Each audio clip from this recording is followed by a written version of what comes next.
Okay, looks like we've got a quorum, so we'll get started. My name's Greg Harley. I'm Director of Special Projects, whatever that means, at BP3. Really what that means is I look after the our activity business right now. We've got a business unit around other BPM products, but we've picked up activity fairly recently, in the last year and a half, and so I'm looking after that part of the business. First thing I want to do is talk about what is BPM, okay? Because there's a lot of different things out there about what BPM is. I mean, BPM, in essence, is a management philosophy. It's a discipline that concentrates on process visibility and optimization and measurement, and then continuous improvement on top of that. What it is not is a software package, and anyone who tells you it's a software package has no idea, okay? It is not a notation. There's a notation called BPMN, Business Process Management Notation, Modeling Notation, that supports BPM. It's a way of visually representing your business processes, but it is not BPM. It's not a workflow. Workflow is a part of BPM, just like the notation is a part of BPM, but BPM encompasses more of the understanding your business process, discovering your business process, measuring it, and improving it. That's what BPM is, and that's what BP3 does. It's not a silver bullet either. You know, a lot of people say you implement BPM and you're immediately going to see a 30% ROI. It requires discipline just like anything else, and it requires a constant sort of focus on the continuous improvement phase of managing your processes. So that's BPM. So who am I? Who are BP3? BP3, we're about what's it say? Because this is wrong about every week. We're a 60-person firm. We're actually a 70-person firm as of yesterday, based out of Austin, Texas. We're founded by former leaders in the Lombardi software team. We were founded actually by two of the professional services directors from Lombardi prior to Lombardi being acquired by IBM. A big chunk of the team, let's say 25 odd people from Lombardi now work at BP3. In fact, we have more people who are experts across our support and services organizations who are experts in IBM BPM, as it's called today, than IBM do. We are growing at an amazing rate. 15-fold growth in the last 7 years, that's about right. We just recently acquired a consulting company out of London, so we are truly global. We also have a partner company in Vietnam that handles our around-the-clock support business. And what we do is we concentrate on BPM. We do nothing but BPM. Primarily, 80% of our business is based around the IBM BPM product, but close to 20% of our business now is around activity-based product. We have been following activity for a very long time. Well, it can't be that long. It's only been around for 5 years. But since it was first announced, before the first release even, we've been following activity, and we got very fortunate about a year ago when we were contacted by these guys in front of us to join activity or Alfresco in the journey to try to make activity more of a better recognized in the industry and more prevalent, especially in the United States. So we are the first in the United States, the first Alfresco activity partner, and like I said, we provide BPM services.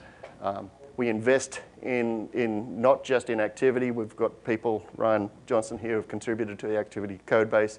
We've got some other people who are Sam Kim and a couple of others who actually fixed some defects or put defects in to be merged. So we try to contribute back to the community. It's something that's important for us. And we're also providing, if anyone's been down to our pedestal, we provide open source product on top of activity and on top of IBM BPM called the Brazos Portal, that allows for mobile visibility to your tasks and your operating environment. All right, so that's the sort of the background. And my laptop keeps sliding off the pedestal here, so if it crashes, anyone just sing out. So let's set the scene. This is about a case study. We're working, we recently finished, I shouldn't say that. We've got a follow-on project, so I guess we continue to work with a company that most of you are probably familiar with called FICO, Fair Isaac Corporation. Anyone heard of their FICO credit score? I'm thinking everybody. So what FICO have is, well, let's set the scene. Governance within the financial sector is kind of a big deal these days. You know, Sarbanes-Oxley was introduced about 2002, was it? Yeah. And that was all about more visibility, more auditability of the private sector. BPM really sort of came of age around that time because BPM's all about visibility, right? Then we had the global financial crisis in 2008, and you know, that caused all sorts of headaches in the mortgage industry. And you know, when the analysis of it sort of came out, it was all about financial products that were high risk, that weren't appropriately controlled, and there were no real, you know, people were playing Wild West.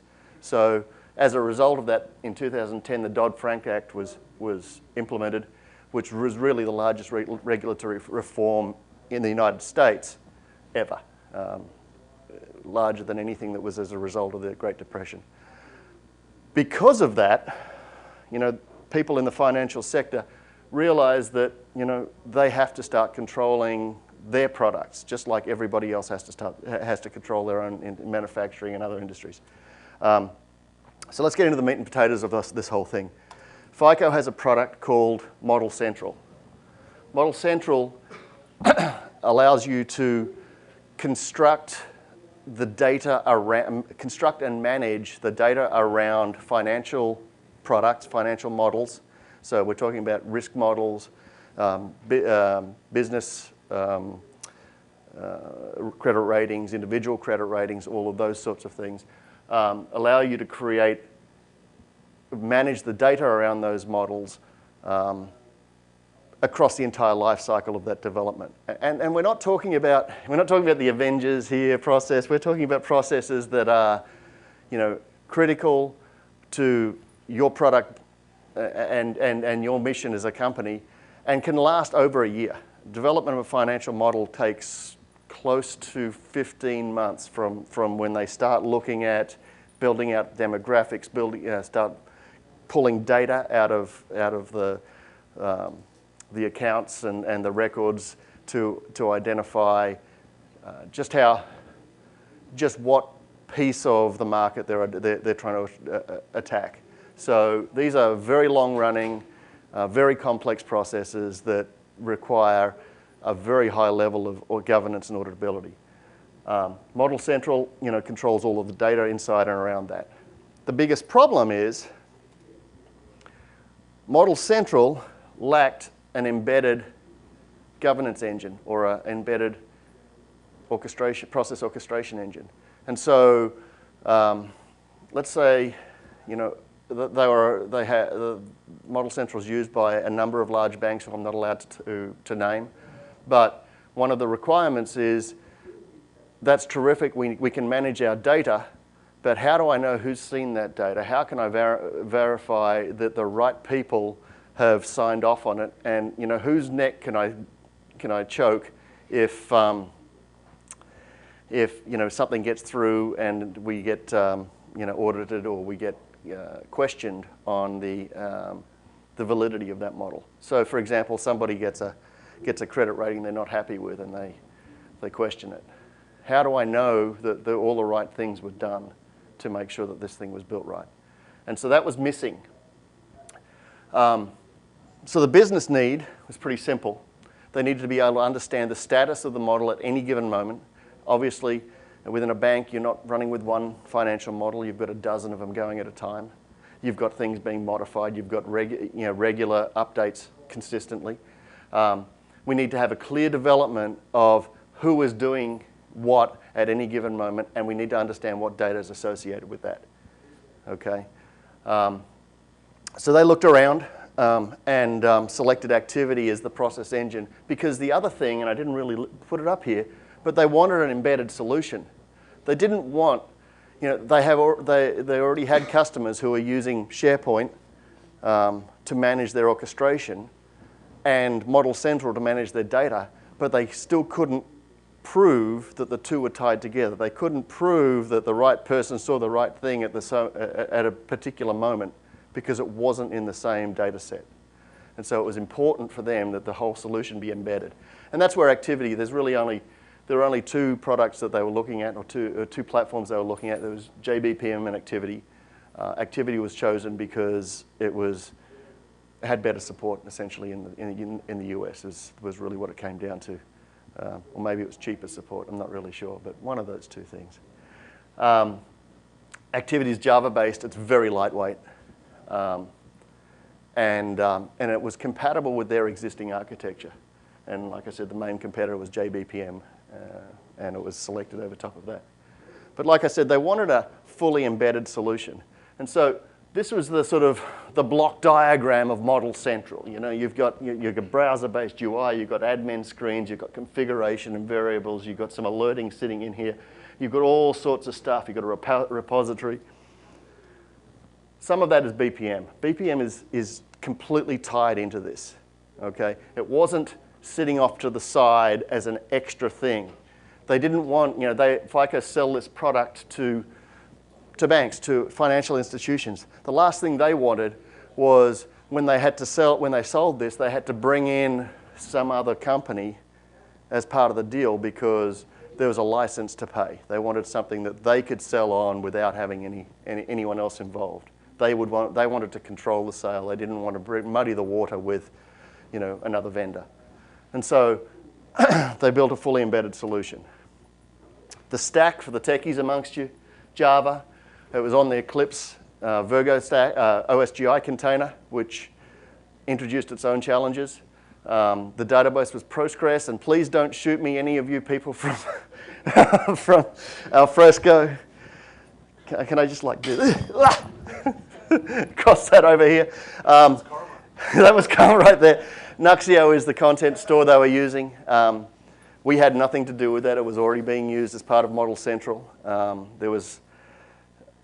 In fact, when we first started talking to them, it was like, well, why don't you use Alfresco, because then you get Activiti for free. But they wanted to stick with Nuxio. And the client side was Knockout, Bootstrap, and jQuery based. So, you know, single page application style. So the major integration points, and there's a huge list here, and I'm not going to go through them because there's too many to talk about. You know, we embedded in Virgo, we implemented single sign-on with their existing environment. We embedded the KISS designer as part of it, and there were some interesting technical challenges around embedding KISS because some of the licensing for KISS is not particularly open. So we had to do it in such a way that we didn't change KISS in any way, yet we're able to customize it. Anyone who wants to know how we did that can come and chat about it. We added custom properties, custom stencils to it. We moved the modeling repository. We added a completely new deployment environment and deployment mechanism. We created the dynamically assignable roles, which is really important for long-running processes, because you have no idea who's going to be doing something in 6 months, and if they're even going to be with the company. So that was something we added to it. We implemented RACI. Anyone in the financial industry probably understands what RACI is. I'll talk about that later. We added about a dozen custom variable types, and we embedded the variables into the Model Central metadata. So you can access the metadata and the actual data from a financial model from within the process and read and write. So it's fully embedded. It's not like you have to get a link, or you can pull a document directly out of their document store. You can pull metadata around a particular model, the owner of the model, certain people who are associated with certain elements of that. look, there's a whole bunch of stuff we did, and I'm not going to go into it. What I'm going to do is concentrate on just a few of the more interesting elements of this. And I'm not saying embedding KISS wasn't interesting, and I'm not saying embedding in Virgo was not interesting, but it's very technical and will probably bore most of you. So I'm going to concentrating on the new model repository, the dynamic roles, because that was a pretty interesting pattern, and something that people don't tend to think about very much. RACI, and the dashboard's task lists, and my alignment is a little off here. And the custom form rendering, because that was a pretty interesting piece of work as well. And the custom form rendering, actually, when we talk about it, the exemplar form renderer that comes with Brazos Portal uses the same technology. Okay, process modeling and deployment. I've kind of put this in order because when we first started working on the project, we had Model Central. It was running. It had all its things there. We had an embedded activity engine. That was the first thing we did, was put the engine in. We could start it up, and yep, we can start processes running. Activity is very cool because you can write unit tests. So we had unit tests running through the whole thing to make sure the engine was embedded right.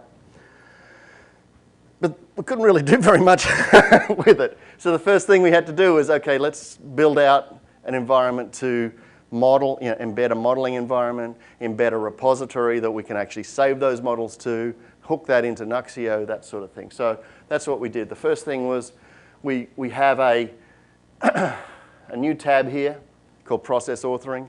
It's role-based, so only people who are process authors, have the role of process author, are able to see this. There are 2 tabs on it. You can't really see it very well.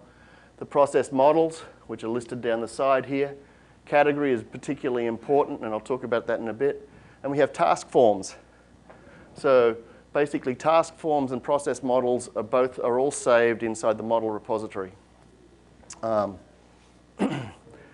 Process category was very important to FICO because they wanted to be able to have customers define a category that a process lives in, because these processes are all sort of customized. They provide exemplar processes at the sale, but everything is customized.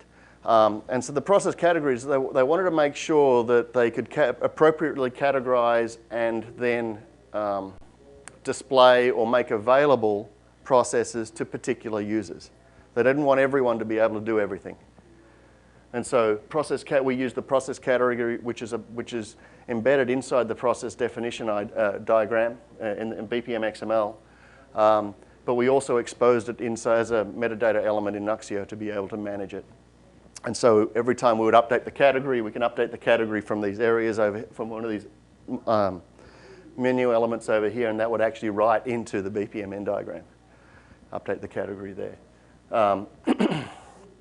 Like I said, they're saved to the document store. And we also provided a mechanism for, you had to be able to signal when a model was ready to go, when a process was ready to go. People could be editing it constantly, and you have no idea when it's ready for the admin to deploy it out to production. So we put a promotion capability in there as well, which is simply another metadata flag to say it's ready to go, you can now deploy it, it will show up in the deployment list. And we have role-based access, like I said. For deployment, we have the administration tab. All of these things were already there, except the bit at the end which says processes. Processes are a list of those process models that have been deployed. Okay? So this list and this list will be different. Not all process models will get deployed. Some process models will get... one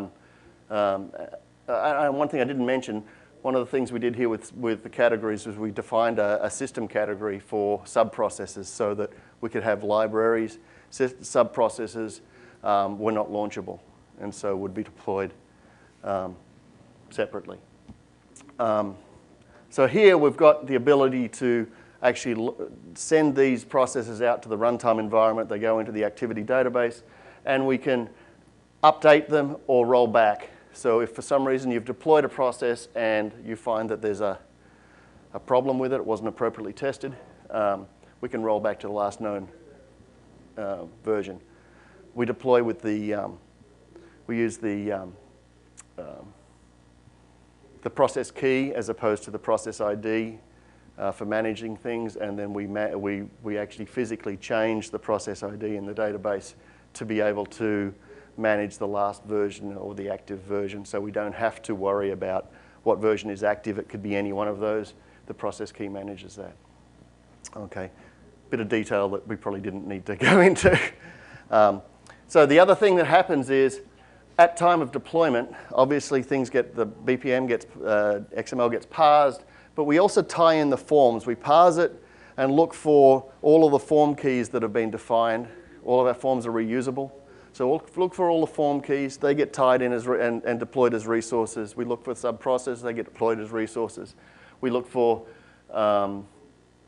RACI definitions, and I'll get into that and what that means in a bit. They get deployed as resources, and also the dynamic roles all get deployed as resources. So we've got this nice big packet of stuff that goes out and gets deployed under a single release.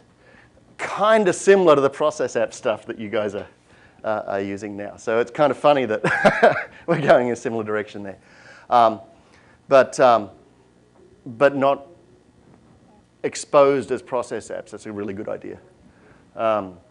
So these things all get deployed. They're all tied together, which is really important because it means I can change a process and a form and then redeploy it.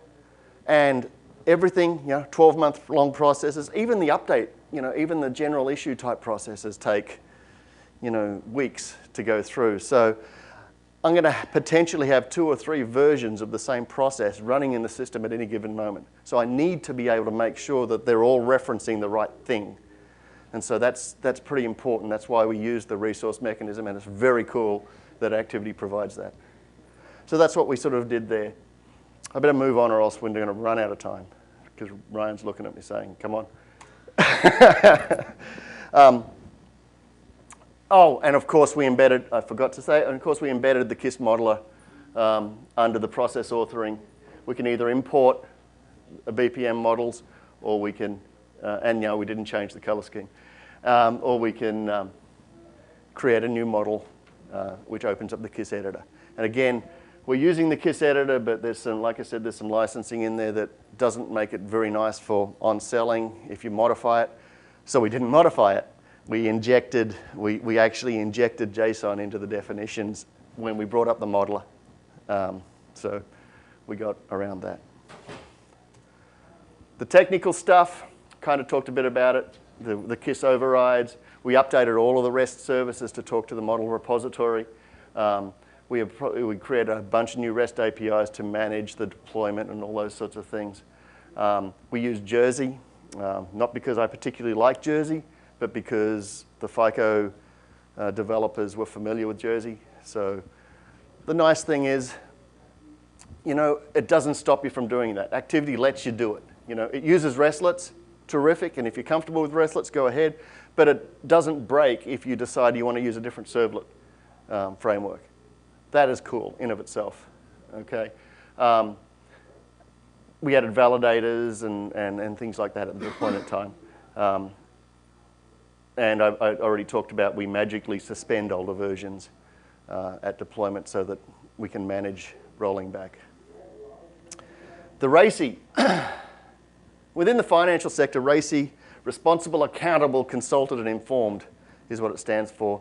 It's used, it's very prevalent. I don't know about Europe, but in the States, most of the banks are using RACI to define who's involved in processes.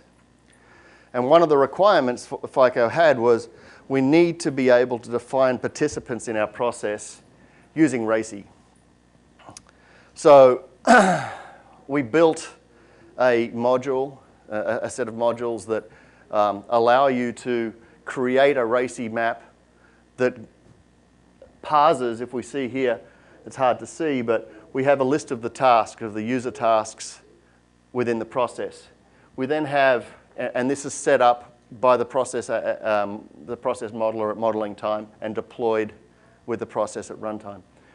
Here, under responsible for each of the tasks, the first line is the default. So you don't have to fill everyone in. You only have to fill in the default, and if that's good enough, you go.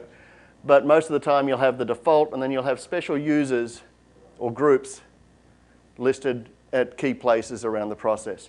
You can add a responsible and an accountable. Accountable is one person. No, sorry. Is it, which way is it? Ryan, help me. Yeah, accountable is one. Right. Responsible can be more than one person because of delegation. Consulted and informed can be one person or a group. But we're locked into accountable can only be a single person. Now, they don't have to be actually defined at this time because we may not know who the team is at this time. So that's where dynamic roles come in. We would create a dynamic role, and I don't have a, this is the screen that actually sets it up during runtime. Oh, no, here it is. That's the screen that sets it up. We can actually create a role that's maybe called issue investigator for an issue type process. We can assign that role to accountable. Just means that at some point, we're going to have to fill that in the process before we move on. The process is going to stop and say, you need to do this. We can also, and this is where it was particularly cool, we can also tie it to metadata around the model because there may be a key developer, there may be a data architect that is actually defined within the financial model, all right? And we can tie it into model assets as well, or people within the model as well. Here, for the dynamic roles, it was particularly important because these processes would start up. There may be 10 people involved in the process, but at the time you start it, you only know about 2 of them. You know who's in charge of the actual model development, who owns the financial model, and you may know the business owner.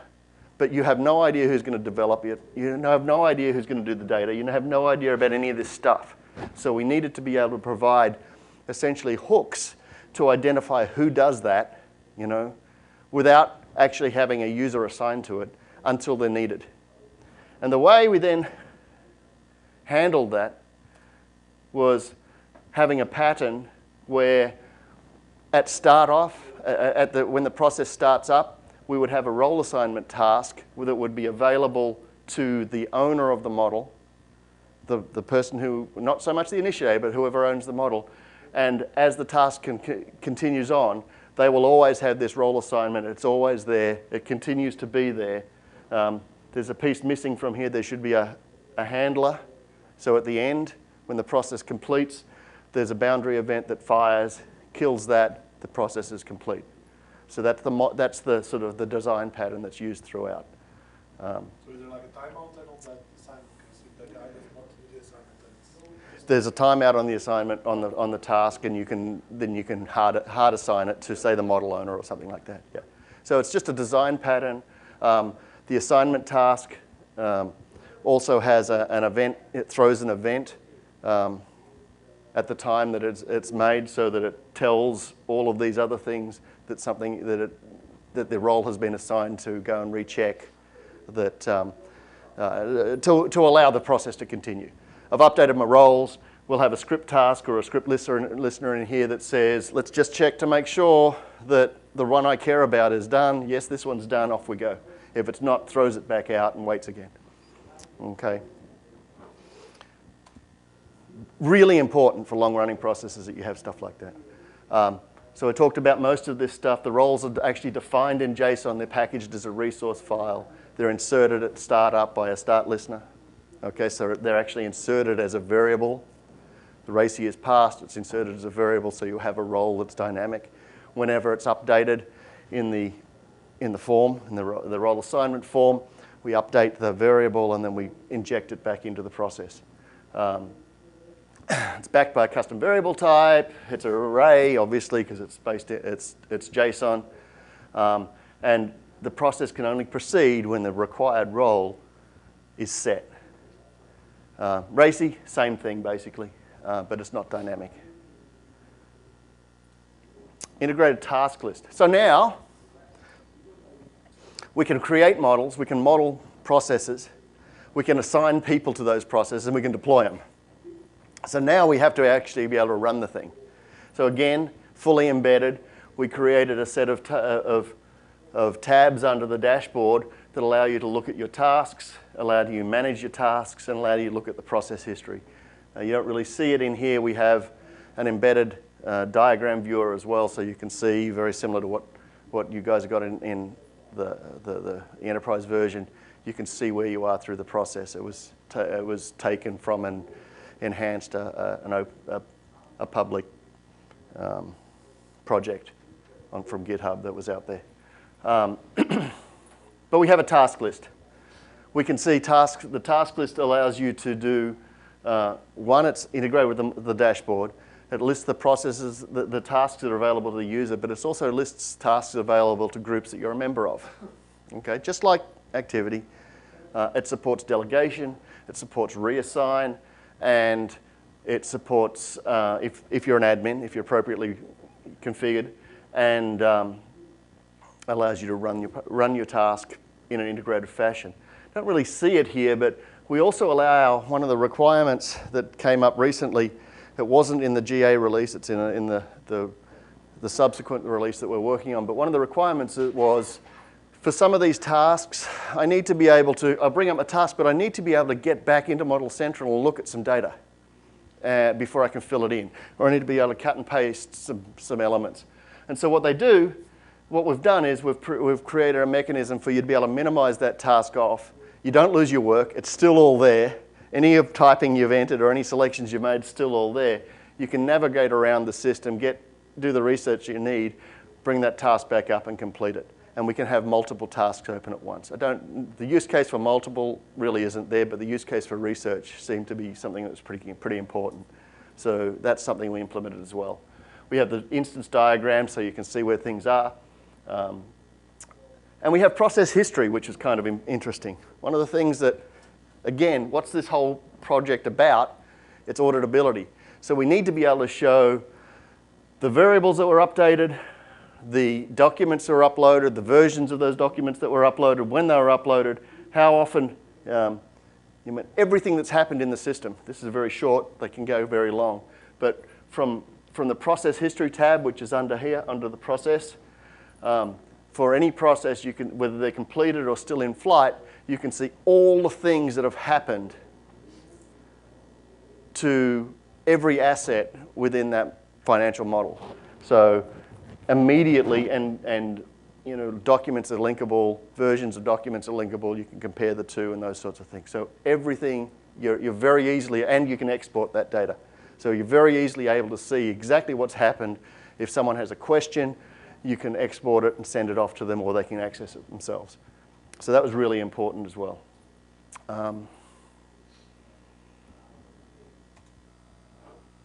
The technical stuff again. I think I've talked about most of it. The tables are all using knockout data tables using observable bindings. So for those of you who don't know knockout, and I don't blame you because very few people do. Anyone knows knockout, I'll give them a job. Observables basically allow you to attach to a set of data and forget about it. When that data changes, the table will change, will update in real time, close to real time. So it makes for very sort of engaging UI. You don't have to worry about continually looking for stuff, it just sort of happens. So we used observable bindings for that. They're all backed by custom services that we built into the Activity engine. We separated all these services out. Some we overloaded from standard Activity stuff. Other things we separated out under a different context. Sorting, filtering, paging, all that good stuff. The process history displays, like I said, all tasks, form variables, and documents in chronological order. So if you go back through a number of times, you'll see straight away what changed. Okay, if I've I've looked at this particular document and had some comments, I will see straight away, what changed, who changed it, when it was changed, how long it took them. So that's very important. And it uses all the standard tables from Activity. We tried very hard not to add any new metadata specifically to the database tables. Anything that was added was added through the ECM environment. So in fact, the table schema is out of box. We haven't added anything to it, which makes it very easy to be able to upgrade. We've already upgraded one time. We went from 5.15 to 5.16. No, 5.14 to 5.15. One of those two. Yeah. Yeah. That sounds right. Yeah. So that was pretty cool. The last thing, which I really kind of want to talk about, was the custom form implementation. I mean, I don't want to upset these guys, but the forms that come with community activity, someone, what was it? Someone called them Jick-Jack. I don't know. Just a little basic. And they don't allow us to support the, again, out of box, they don't allow us to support the, custom variable types and some of the things that we needed to be able to support for these types of forms. So we started looking around for a rendering engine that would help us with that. We found Alpaca. Alpaca is a open source, Apache licensed form rendering engine where you define the form in JSON, you define the structure, you define the dependencies, you define grouping, you define layout. There's no limit to layout, grouping, and dependencies. It can be anything you like. You define them in JSON and then parse it through the Alpaca client and it generates a cool form. So we implemented forms in that manner for FICO. It worked really nicely for us because, again, we attached them as a resource, deploy the resource with the process. We can have versionable forms. We can have reusable forms. We tied fields and forms together by ID, so it worked very nicely. It also meant that we can use the form properties mechanism that's built inside the editor to continue to identify what the form is and the custom type and all that sort of stuff. And then within the JSON, simply link the two IDs together. This is this, it's using the form properties, and we actually blend that when we make the service call for the form. We say we want the form configuration and we want to merge in the actual data. So we do that in the service, send it all back with the values in there and render it. And as you can see, it comes up with a pretty nice looking form. We added some custom attributes or custom controls, like a select to control. A select to control is something that you can, is a pull down, but it's got type ahead search in there as well. So you can easily filter and look for particular options. Obviously, the values that show up in there can come from a service. We have customized URL displays so that some of the URLs could be 300 characters long. We don't care about all that. We only care, and they're all escaped. We don't care about any of that. We want to make sure that they're readable. So we customize the display on the URLs for files that are either uploaded or used from outside.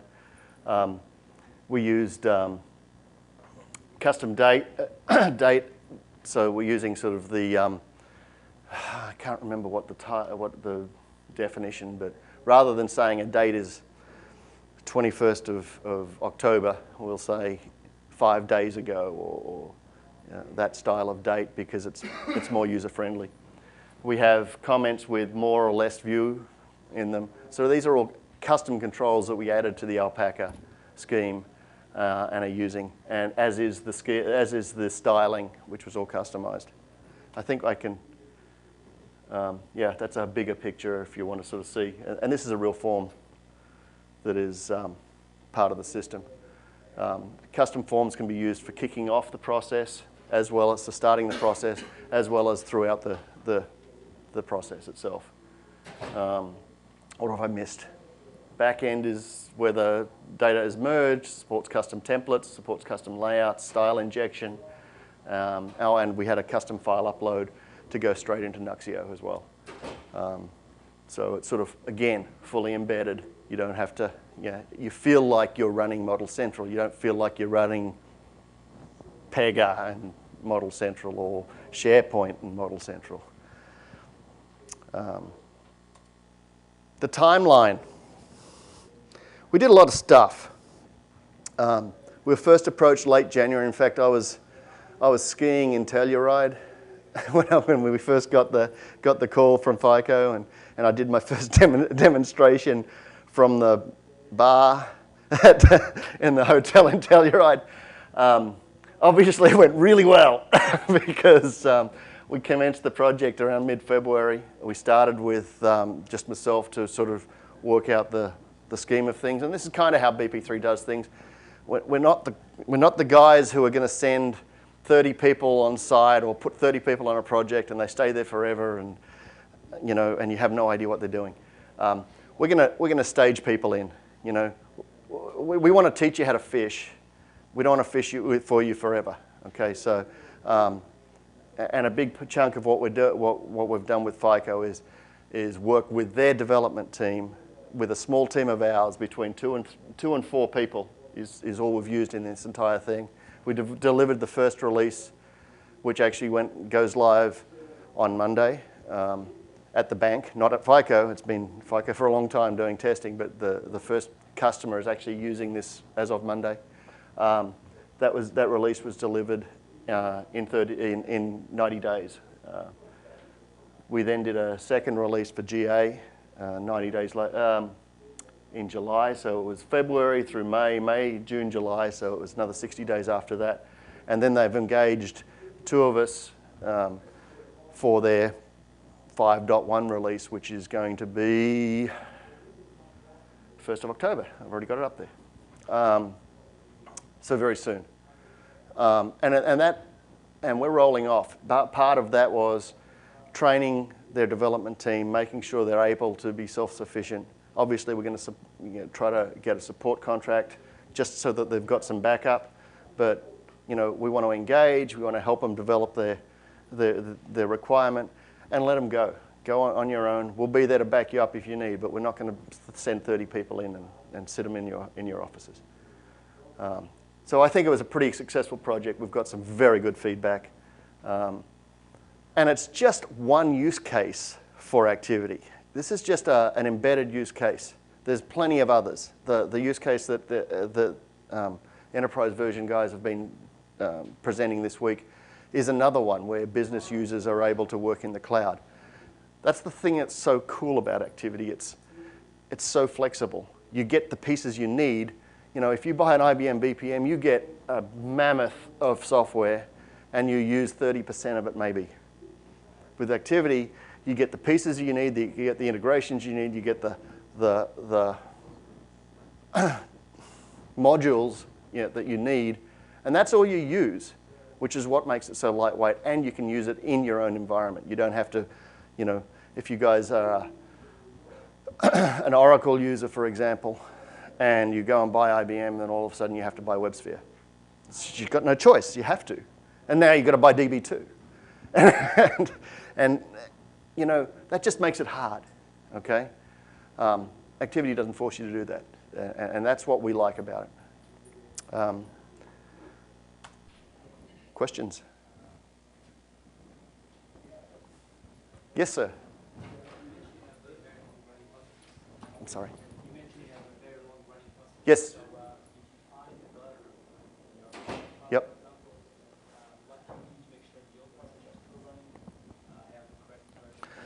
So Activiti includes a mechanism in their API to move individual instances from one process version to another. So if you find a bug in a long-running process, now we haven't actually implemented in this solution here. You would have to hit the REST API and make it happen yourself, but you can actually say, move this instance over to this new process definition. And it will start from where it is. Yeah, it won't start from scratch, it'll start from where it is. So now there's always, migration is always a bit of an issue. And I think even in Tissa's book, he spells out, use this at your own risk, I think. back when I was doing with Lombardi, this was a big issue as well. It's a big issue with all of the BPM vendors.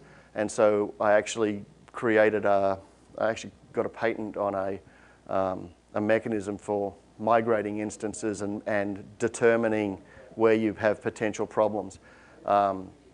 So it's not something that should be done lightly, but it is something that Activiti allows you to make that switch, but you need to actually understand what with your new definition, the variables, the mapping, how this instance is going to work. Because if somewhere in 6 months' time you are looking for a particular process variable and it's not there, then you need to be able to handle that. Otherwise, the whole thing fails. So it's something not to be used like I said. We have a lot of experience. I personally did a lot of work in this area for IBM. So we have some experience around how to manage that stuff. Yeah. So if you have a big deployment, multi-node deployment, Mm-hmm. where the Activiti engine is running in multiple nodes, Mm-hmm. you mentioned something at the beginning of your talk about the database being the single point of failure. No, I didn't say that. Oh, that was me. So, And the database isn't a single point of failure because the database uses database connectivity. If you're using a real database, if you're not using H2, if it's H2 single point of failure, you're on your own.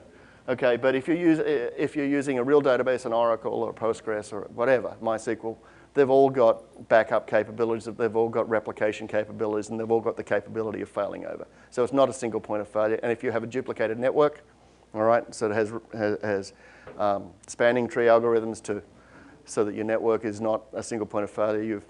You've got complete capability, backup capability. In fact, the FICO system is a scalable multi-node environment. So the same workflow will be executed from each part of the workflow Yep. will be executed. So what's very cool is Activiti is essentially stateless. I have to say essentially. Yeah, okay. So yeah, the state is maintained in the database. And so again, as the database is copied or is scaled across multiple nodes, as the access goes through your JDBC connection into wherever, then Activiti will pick up the current state and move on. Good enough? Perfect. Anyone else? I love having these guys here. This is awesome. Thank you very much.